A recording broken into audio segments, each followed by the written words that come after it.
Le 16 décembre, un homme était abattu d'une balle dans la tête alors qu'il se trouvait dans sa voiture, entre Chelles et Gournay-sur-Marne.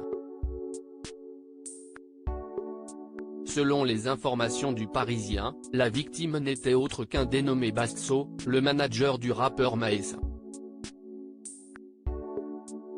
Que s'est-il passé le 16 décembre dernier en Seine-et-Marne, alors qu'un homme était abattu de sang-froid dans sa voiture? Ce jeudi 22 décembre, le Parisien révèle que la victime, qui se faisait appeler Bastso, était en réalité le manager de Maes, l'un des rappeurs les plus populaires de ces dernières années.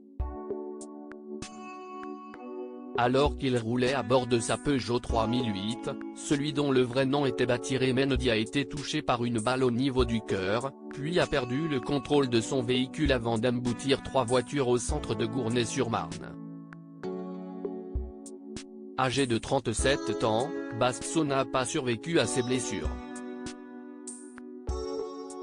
Selon des témoins présents sur place, 2 individus en scooter semblaient suivre la victime avant le drame, mais l'enquête n'a pour l'instant pas permis de déterminer si les 2 hommes en question étaient bien impliqués dans le meurtre.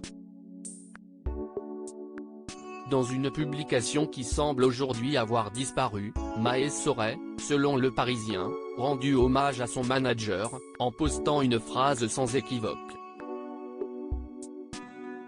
Montrer ses émotions devant les gens, c'est comme saigner à côté d'un requin, pouvait-on lire, alors que le rappeur aurait également fait référence à l'icône du hip-hop américain Tupac, assassiné lui aussi dans une voiture, en 1996.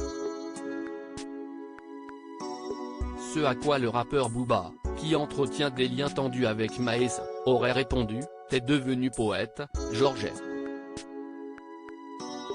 On t'a connu plus farouche. » Maes s'enfuit à Dubaï? En décembre 2021, sur le tournage du clip du titre Kalenji de Maes, en featuring avec ZKR, des véhicules avaient été brûlés dans ce qui paraissait être un règlement de compte.